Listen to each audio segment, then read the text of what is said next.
And so it is, just like you said.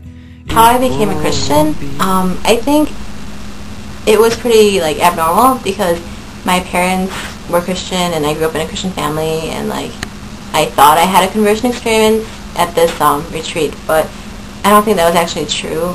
When I became a Christian for real, it was under the influence of my AP World History class, which I took as a freshman. And I remember having to learn about all these religions, and all the students were really confused. So the teacher made this big chart that had all these world religions, and she said that all religions are the same. And that's a pretty bold statement, but after looking at the chart, I thought it was true. Like each religion had a sacred text, a code of ethics, some kind of heaven, and some kind of God and afterlife. And that really got me thinking, I'm a Christian, but if I wasn't born into a Christian family, would I really have been a Christian? And so, like, after that, I stopped going to church for about a year just because I wanted, like, to find the truth objectively, or as objectively as possible. So, like, I looked at my world textbook, and then I went to the library and kind of looked into other religions. And after a while, I think I discovered that it was impossible to find out which one was the right religion just by looking at all these facts. So after that, I was pretty disillusioned. I remember, like, going back to church just randomly on a Friday night, and during worship, like when everyone else was singing, I was thinking, oh, I can't even sing these songs without meaning it. So I went to the bathroom and like locked the door, and I was just ranting against God, saying like, well, in the Bible it says, ask and you shall receive, and like I was trying so hard to seek the truth, and yet nothing was working, and so I was pretty upset at this God, whoever he may have been. But after that, things got a lot better. Like a week after that, my pastor had given me this book called A Case for Christ, and I think that really helped influence my way of thinking. And also, like, I think that same week, my parents asked me to go to their home church, and they had a guest speaker.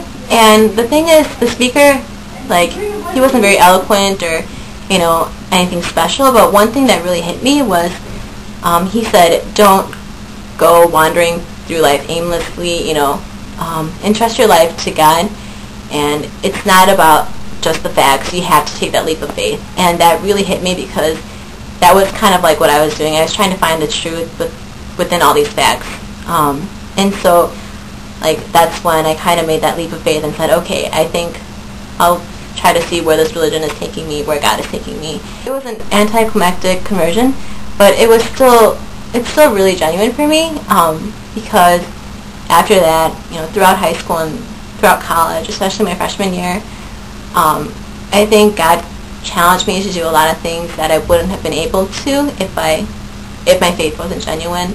Like, one thing was last year, I think God was really convicting me to break up with my boyfriend of 3 years, and that's a really long time, and he was such a big part of my life, and after that I was such a mess, but then God brought all these people into my life from AA and, from my friends back at home, and they really supported me and got me through,